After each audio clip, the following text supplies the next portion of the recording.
안녕하세요.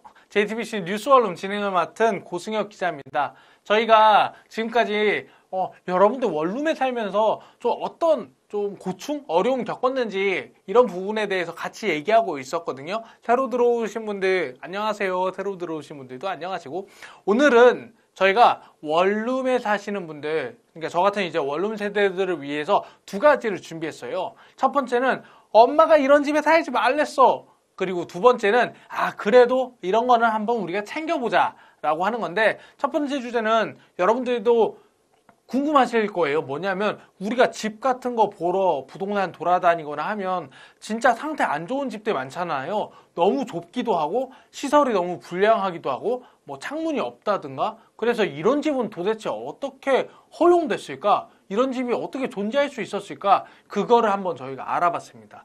두 번째는 요새 연말정산 시즌이 있잖아요. 그래서 짧고 굵게 연말정산 월세도 받을 수 있거든요. 그래서 우리가 내는 월세, 다달이 내는 월세, 세액공제 받을 수 있는 팁 이런 거 좀 정리해봤습니다. 지금 봉봉님 안녕하세요. 그리고 리셀리님도 안녕하세요. 홍보할게요 하는데 감사합니다. 그리고 팔로워분들 원룸 살면서 아까 억울한 경험 얘기했는데 이상한 집 있잖아요. 너무 좁거나 막 어떻게 이런 집이 있을 수 있지? 라는 집을 부동산 아저씨가 소개해줬다거나 약간 이렇게 이상한 집 같은 경우 본 적 있으세요? 여러분들? 혹시 경험 있으면 댓글로 천천히 달아주세요.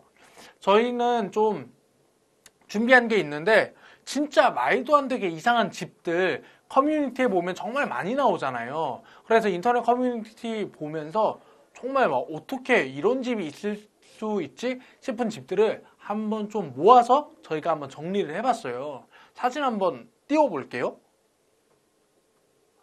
보이시나? 사진? 여기? 보이시나? 네. 여기 이 첫 번째 사진 이거 보이세요? 저는 이 사진 처음 봤을 때 하나도 안 이상했거든요. 뭐가 이상하지? 했는데 변기 위에 계단 있잖아요. 계단. 그래가지고 이 집이 이상하다는 건가? 했는데 자세히 보세요. 자세히 보면 변기 옆에 문이 있죠. 그 문에 도어락이 달려 있어요. 그러니까 현관문을 딱 열면 바로 변기가 있는 그런 집인 거예요. 바로 샤워실도 있고. 저는 이 집에서 어떻게 씻을 수 있는지가 제일 궁금해요. 여기서 만약 생각해봐. 여기서 씻으면 신발이 물에 젖어. 질척질척거리면서 밖으로 나가야 되거든요. 진짜 이상하지 않아요?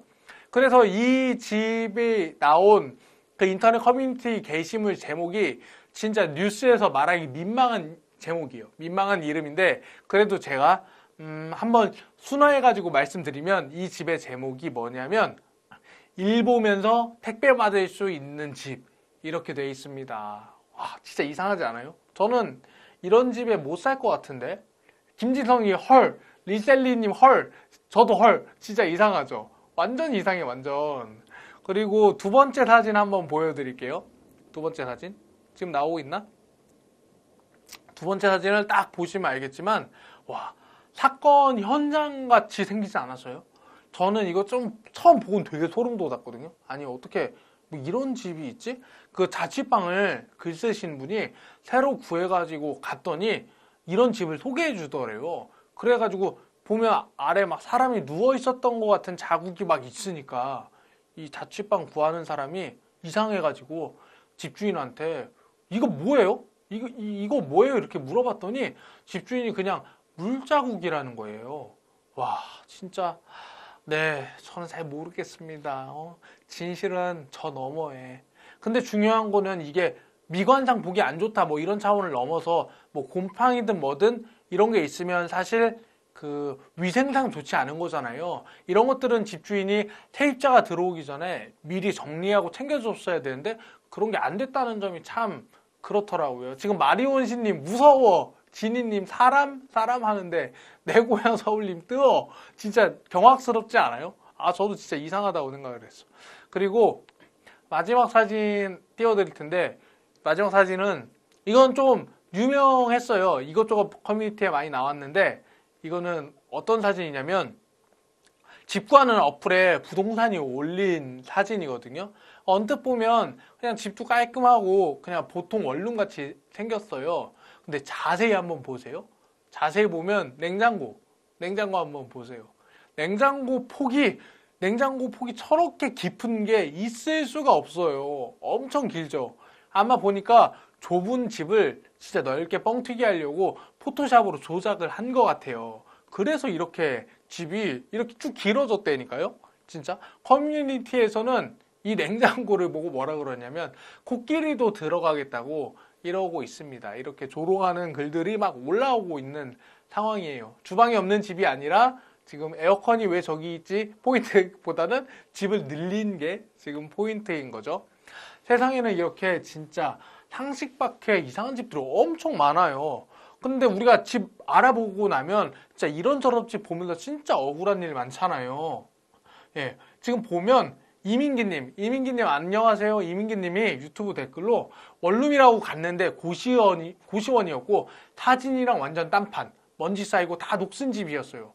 제가 방금 보여드린 그런 집처럼 막 엉망인 집들 많이 있거든요. 그리고 봉봉님은 20대 때 3평 방에 찬물만 나오고 보증금도 막 100만 원 떼이고 이런 기억이 있다고. 진짜 물 열어보기 전에는 이게 온수가 나올지 안 나올지 모르는 경우도 있잖아요. 진짜 별의별 경우들이 다 있더라고요. 써니님은 오피스텔이 진짜 비싸기만 하고 방음이 하나도 안 돼요. 실평이 넘지도 않고 이렇게 말씀하시는데 음식물 냄새도 올라오고 술집에서 막 소리치는 소리도 들린대요. 이렇게 방음 같은 경우도 사진으로 볼 수 없지만 우리가 진짜 문제되는 그런 포인트죠. 아까워 죽겠다는 말씀도 하시네요. 진짜 리셀리님이 냉장고가 무슨 와인바라고 진짜 엄청 크죠. 근데 팔로워드 이 정부 피셜로 우리가 살만한 인간이 살만한 집에 최소 기준이 있다는 거 혹시 알고 계세요? 최소 기준이 있다고 하더라고요. 우리나라 법에 최저 주거 기준이라고 해가지고 사람답게 살려면 최소한 이 정도 기준에 이 정도 넓이는 돼야 되고 이 정도의 뭐는 있어야 한다 이렇게 정해놓은 최저 기준이 있어요. 사실 우리는 뭐 이런 최저 기준이 나라에서 정해준다는 거를 뭐 있나 없나 이렇게 생각하고 있는데 실제로 그런 게 있다라는 거죠. 저희가 방금 보여드린 그 이상한 집들 있잖아요. 이런 것들 알고 보면 최저 기준을 전부 다 위반한 그런 집이 되는 거예요. 이해되시나? 아무튼 그런 거예요. 그래서 최저 주거 기준이 그럼 뭐냐면 제 기준으로 알려드릴게요. 이제 저같이 혼자 사는 사람 기준 1인 자취하는 가구 기준으로 최소한 14제곱미터 이상이 돼야 돼요. 이게 우리나라 말로 하면 4.2평 이상 돼야 되고요. 그리고 또 독립된 화장실이랑 입식 주방 시설이 있어야 돼요. 그러니까 아까 제가 보여드린 사진 있잖아요. 거기 보면 화장실이 현관문 옆에 바로 달려 있잖아요. 그러면 이거는 최저 주거 기준에 미달하는 거예요. 왜냐하면 독립된 화장실이 아니니까. 그리고 고시원 사신 분들은 알겠지만 밥통이 가운데 있고 샤워실도 공유하잖아요. 이렇게 내 집에 딸린 나만의 주방이 없으면 그것도 최저 주거 기준에 미달하는 거예요. 이해되세요? 이런 상황인 겁니다. 근데 이렇게 보면 이거 주거 기준 이거 다 맞출 수 있는 거야? 있는 거 아니야 하는데 다른 기준들 보면 진짜 법이 너무 두루뭉실해요. 제가 한번 법을 직접 읽어드릴 테니까 한번 이게 무슨 뜻인지 여러분 한번 맞춰보세요. 적절한 방음, 환기, 채광 및 난방시설을 갖춰야 한다. 좀 이해돼요?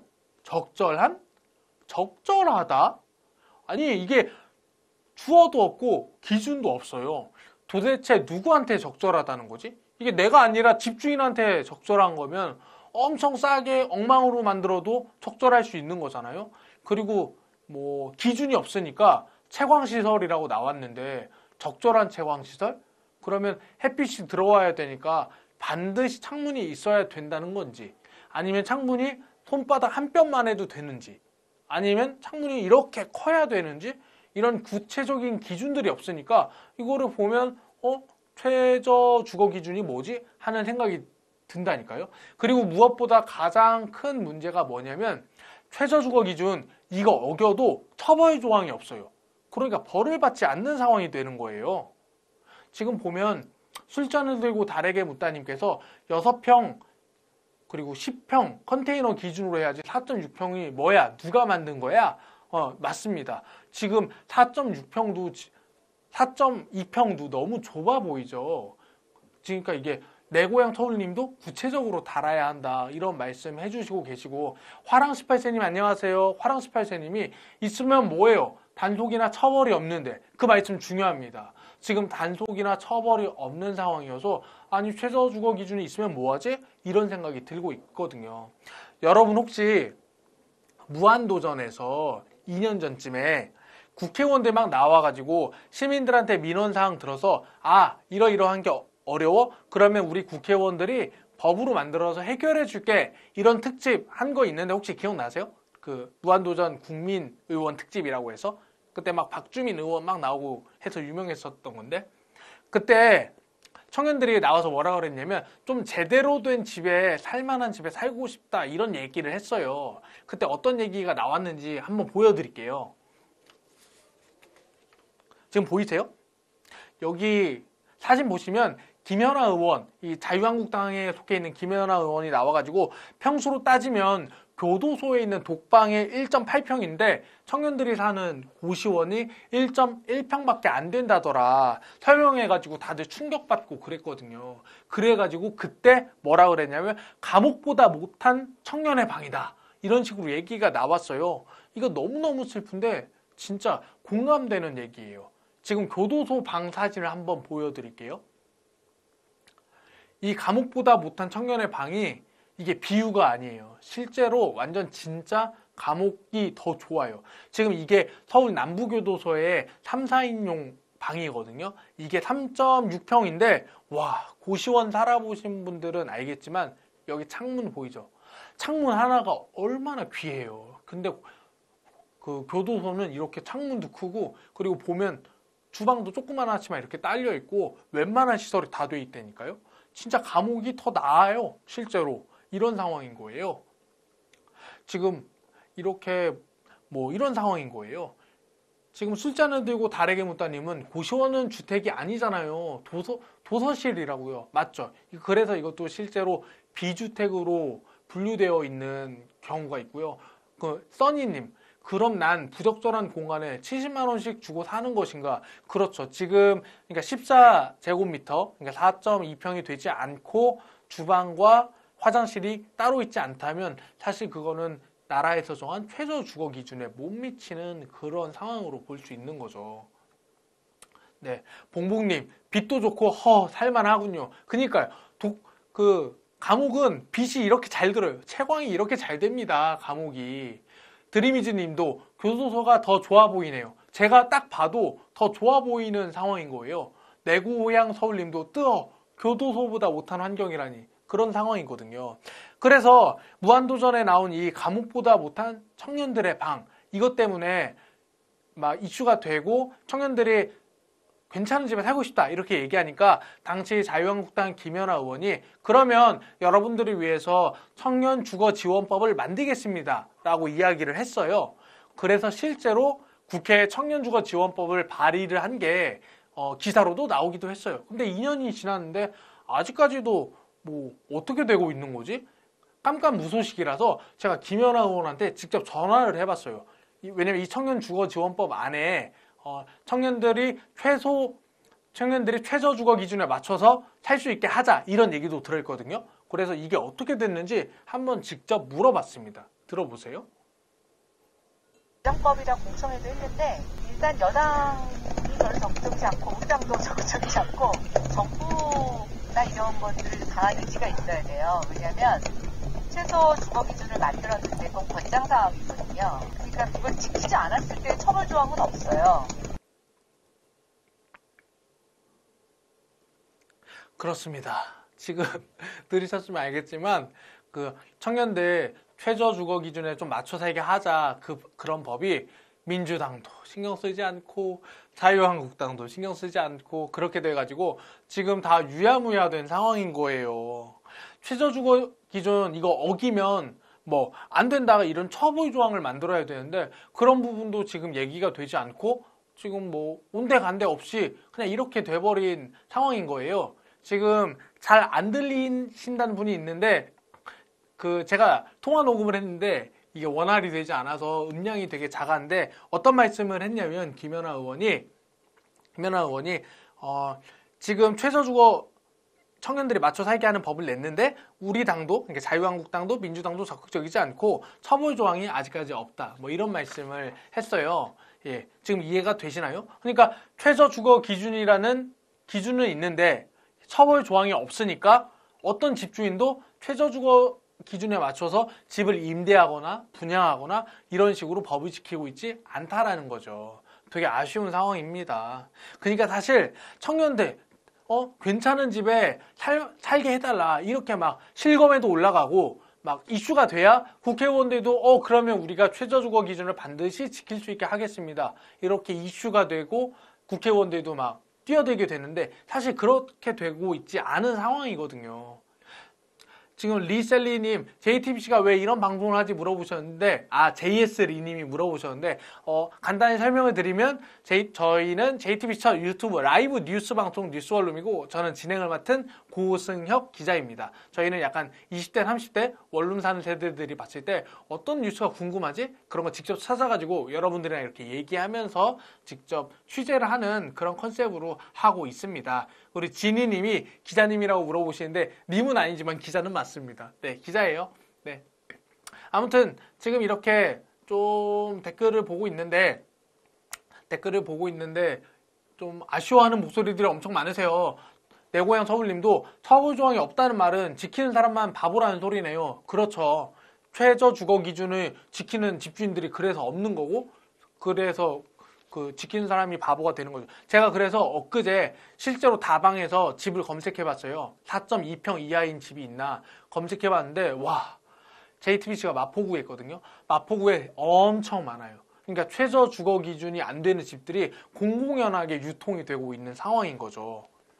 그 밖에 지금 진행되고 있는 사항들을 또 저희가 알아봤거든요. 다행히도 이제 국토교통부에서 연말까지는 최저 주거 기준을 개정하겠다라고 얘기는 하고 있어요.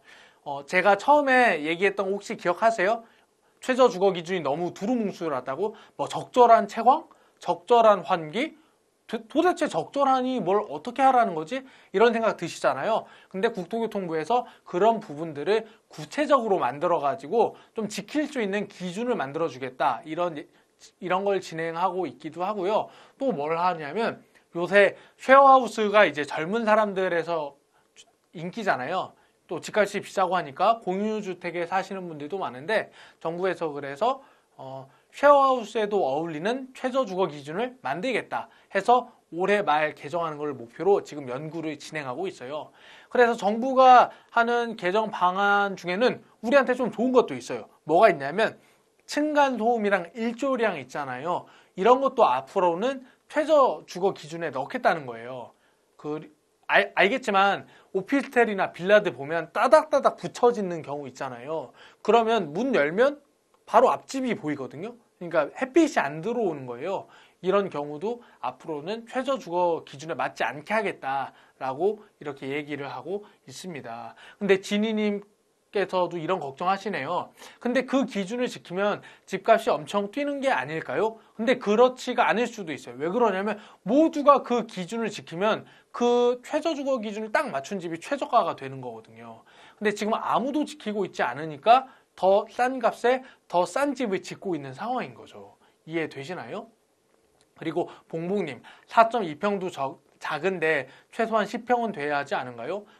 그래서 최저 주거 기준 면적에 관한 사항도 지금 현재 국토교통부에서 검토를 하고 있어요. 정확히 몇 평을 늘려야 한다 이런 거는 아직 안 나왔다고 엊그제 국토교통부 사무관이 저한테 해명을 해가지고 여러분들한테 이렇게 말씀을 드립니다. 네, 내 고향 서울님 이것은 규정 같지 않은 규정 아닌 규정 같은 너 댓글 진짜 재밌게 달아주신다. 개정이 필요하나요? 네, 지금 그래서 개정을 준비하고 있는 중입니다. 여러분들이 진짜 오늘 원룸 살면서 억울하신 점이 진짜 많았나 봐요. 활발하게 댓글이 달려서 여러 가지 말씀을 드렸는데 그래도 지금까지는 좀 슬픈 얘기만 들었지만 어떻게 보면 조금 쓸모 있는 거 그래도 우리 원룸 사는 사람들을 위해서 우리 원룸 사는 사람들이 배려하는 법이 한 가지는 있습니다. 뭐냐면 지금 한참 연말정산 시즌이잖아요. 직장인들한테 연말정산 때 월세도 세액공제 할 수 있도록 해주는 이런 법들이 있거든요. 이거를 잘 아시는 분들도 있는데 까먹고 계시는 분들도 생각보다 많아요. 우리가 진짜 빚도 잘 안 되고 소음도 심하고 이런 집에 사는데 세금도 생각보다 많이 내면 안 되잖아요. 이번에 연말정산하면서 세액공제로 우리 집 때문에 낸 돈 일부라도 좀 받아봅시다. 정확하게는 기준이 있어요. 연말정산에서 집으로 세액공제를 받으려면 기준이 있는데 정확히는 연봉이 7천만 원 이하여야 된다. 그리고 85제곱미터, 즉 25평 이하 집에 사셔야 돼요. 근데 생각해보면 연봉이 7천만 원이 넘는데 월세 사는 것도 이상하고 25평보다 큰 집을 월세로 사는 것도 약간 이상하잖아요. 그래서 실질적으로는 그 월세 사시는 분들이 거의 모두 세액공제로 이걸 받을 수 있어요. 연말정산에서. 필요한 서류가 또 있습니다. 이것도 간단하게 알려드릴게요. 뭘 증명해야 되냐면 첫 번째, 내가 지금 이 집에 계약한 사람이다. 이걸 증명해야 되고, 두 번째, 내가 실제로 이 집에 살고 있다. 이걸 증명해야 돼요. 세 번째, 내가 월세를 따박따박 잘 내고 있다. 이걸 또 증명해야 되거든요. 그래서 내가 이 집을 임차했다는 임대차 계약서, 그리고 내가 이 집에 산다는 걸 증명할 수 있는 주민등록 등본. 우리가 그 거주지 이전, 주소 이전하면 주민등록 등본에 나오잖아요. 그러니까 내가 사는 집이랑 주소가 같아야 돼요. 내가 주민등록상의 주소가. 그리고 세 번째로는 내가 월세를 꼬박꼬박 잘 냈다는 계좌이체 증명서. 이런 거를 이렇게 세 가지를 준비하면 월세로도 여러분들 다 소득을 돌려받을 수 있는 그런 상황입니다. 근데 그런 분들도 계시더라고요. 집주인한테 원래는 현금 영수증을 받아야 이걸 받을 수 있거든요. 근데 집주인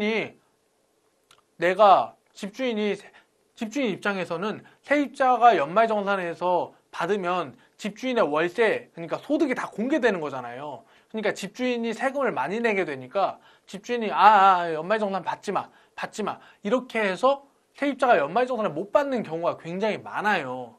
근데 걱정하지 않으셔도 됩니다. 왜냐? 5년 전까지 다 받을 수 있어요. 그러니까 내가 2년 살고 이사를 했다? 그럼 그 전에 산 2년짜리 집 있잖아요. 그 집 걸 다 받을 수 있어요. 그러니까 내가 지금 연말정산 못 받고 있으면 그 집을 나온 다음에 그 집주인과의 인연이 끊어졌을 때 연말정산을 시도하셔도 된다는 겁니다. 이해되시는 건가요? 개똥 같은 소리 하고 있네님, 집주인이 세입자 사정 봐주는 거 아니잖아요. 이렇게 지적하셨는데 맞습니다. 집주인이 세입자 사정 안 봐주니까 세입자가 나중에 받을 수 있게 법이 되어 있는 거예요. 그러니까 집주인이 연말정산 못 받게 하면 그 집 나온 다음에 하세요. 그래도 됩니다. 예, 그래도 받을 수 있습니다. 그리고 또 궁금한 점 있으면 여러분들 댓글로 이렇게 막 달아주세요. 말씀드릴게요. 내 고향 서울님, 아하, 꿀 정보 쏟아지네요. 감사합니다. 이렇게 말씀해 주시는 분들이 있어서 힘이 나네요. 감사합니다. 또 근데 중요한 게 있어요. 월세로 우리가 연말정산 받으려면 반드시 그 주소 이전 해놔야 돼요. 그러니까 전입신고를 해가지고 내가 그 집에 산다는 걸 증명해야 돼요. 그래서 고시원 있잖아요. 고시원 같은 경우는 집이 아니잖아요. 근데도 월세를 냈으면 그걸 받을 수 있어요. 그 세액공제를 받을 수 있고, 오피스텔도 세액공제 받을 수 있어요. 근데 못 받는 경우가 있어요. 못 받는 경우 뭐냐면 전입신고 안 한 경우. 그러니까 내가 오피스텔 들어갔는데 상업용 오피스텔이었던 거예요. 내 집이. 그러면 전입신고 거의 못 하거든요. 그래서 전입신고를 못하면 월세로 우리가 연말정산 못 받는 거죠. 고시원도 만약에 내가 어떤 고시원에 들어갔는데 전입신고를 못하게 하는 방이었어요. 그러면 거기에서도 세액공제를 못 받게 되는 경우가 생기는 겁니다. 리셀리님이 몇 년까지라고요? 하는데 5년까지입니다. 5년 전까지는 우리의 월세에 대해서 세액공제를 다 받을 수 있는 상황입니다. 네, 세액공제 관련해가지고 화랑 18세님, 전세도 세액공제 하나요? 할 수 있습니다. 전세는 전세자금 대출 이자분에 대해서 세액공제 받을 수 있어요. 그러니까 그만큼 갖고 계시면 되고요. 봉봉님, 집주인이 세액만큼 더 달라고 하던데요. 그러니까 그 집을 나온 다음에 받으면 돼요. 그 집주인과 인연을 끊고 받으세요. 여러분들, 우리의 권리는 우리가 지켜야 합니다. 네. 그리고 지니님, 소득공제 받으려면 4대 보험을 다 해주는 알바를 구해야 하는데 네, 이게 연말정산이다 보니까 직장인들한테만 해당되는 일이거든요. 그래서 사실 대학생이라든가 이제 4대 보험이 정상적으로 이제 가입되지 않는 그런 단기직에 있는 경우에는 사실 하기 힘든 그런 경우가 있습니다. 그리고 퍼플동님이 저는 엄마가 월세 돈 내주는데 엄마가 신청하면 되나요? 하는데 이게 사는 사람의 이름과 돈을 내는 사람의 이름과 임대차 계약서상의 이름이 셋 다 같아야 돼요. 내가 이 집에 살고 내가 돈을 내고 내가 계약을 해야 돼요. 그러니까 엄마가 계약을 했는데 내가 월세를 낸다거나 내가 계약했는데 엄마가 월세를 내요. 그러면 이름이 달라서 그러면 연말정산을 신청할 수가 없어요. 이거는 법적으로 이렇게 돼 있다고 하더라고요. 그러니까 내가 계약을 했다면 엄마한테 내가 돈을 받아서 내 이름으로 내야 받을 수 있고, 반대로 엄마가 계약했다면 내가 엄마한테 월세를 줘서 엄마가 월세를 내게 해야 돼요. 그래야 이게 받을 수 있게 되더라고요. 네. 지금 보니까 마임님이 전세도 가능하구나. 네, 맞습니다. 내 고향 설립이 셋 다 명의가 동일해야 하군요. 제가 하는 설명을 그래도 생각보다 이해를 쏙쏙 잘하셔서 기분이 굉장히 좋습니다. 전 제가 하는 말들 너무 어렵거나 말이 빠르면 어쩌지? 이런 걱정했는데 여러분들이 지금 잘 말씀해 주셔서 좋고요. 더 궁금한 점이나 다른 거 없나요? 좀 다른 거 취재했으면 좋겠다 이런 거. 아까 보니까 그 노동에 관해서도 취재해 줬으면 좋겠어요. 이런 질문 저는 굉장히 좋더라고요. 그러면 앞으로는 제가 노동에 관해서 취재를 해야겠구나 이런 생각이 들어가지고 되게 좋았고, 네. 정구와 사랑해님이 제 친구도 집주인이 그렇게 말했는데, 네, 집주인이 못 받게 하는 경우가 있어가지고 그런 면이 있습니다. 네. 마임님도 무슨 바닥 평평하게 하는 것도 다 어기면서 집 짓는다는데 우리나라는 그러니까 바닥이 평평한지 아닌지도 사실 주거 기준에 들어가야 되는 것 같아요. 바닥이 기운 집 저는 본 적이 없는데 지금 댓글 보니까 바닥이 기운 집도 있다고 해가지고 와, 바닥이 기운 집 가면 진짜 황당하겠다. 그리고 원룸에 2명이 살면 관리비 2~3배로 내라는데 어떻게 해야 하나요? 이거 진짜 항의해야 되는 것 같아요. 왜냐하면 관리비 같은 경우는 집당 정해지게 되어 있는 거잖아요. 2명이 산다고 관리비를 2배를 더 낸다? 이런 거 그 월세나 임대 관련한 분쟁 조정위원회가 있거든요. 이거는 소송이 아니라서 돈이 들지 않아요. 그런 데 가서 상담해 보시는 것도 법적으로 도움이 될 수 있고 집주인을 압박할 수 있는 방법이 될 수도 있기도 합니다. 그리고 루나님께서 요즘 화재가 많이 발생하는데 보험 관련해서 세입자가 보호받을 수 있는 정보 좀 알려주세요. 이거는 약간 집주인이 그 풍수나 화재보험에 가입해야 되는 거거든요. 그래서 이런 부분은 아마 집주인이랑 협의를 따로 하셔야 되는 부분이지 아직 법적으로 강제되는 사항은 없는 것 같아요. 지금 그래가지고 그런 부분은 화재 관련해서는 조금 말씀드리기 어려운 상황에 있는 것 같습니다. 저희가 오늘 취재한 소식은 여기까지입니다. 여러분 잘 이해가 되셨는지 좀 궁금하고 어렵거나 그런 부분 있으면 항상 말씀해 주시면 바로바로 듣고 말씀해 드립니다. 오늘도 같이 얘기해서 엄청 즐거웠고요. 궁금하거나 취재했으면 좋겠다 이런 부분 있으면 다 말씀해 주세요. 유튜브, 페이스북에 댓글 달아주셔도 다 보고 좋아요랑 구독도 여러분에게 항상 부탁드립니다. 우리에겐 이곳이 뉴스룸, 지금까지 뉴스원룸 진행의 JTBC 고승혁 기자였고요. 저희는 월요일, 수요일 1시 10분에 찾아뵙도록 하겠습니다. 여러분 다음 이틀 뒤 수요일에도 봐요. 안녕. 안녕.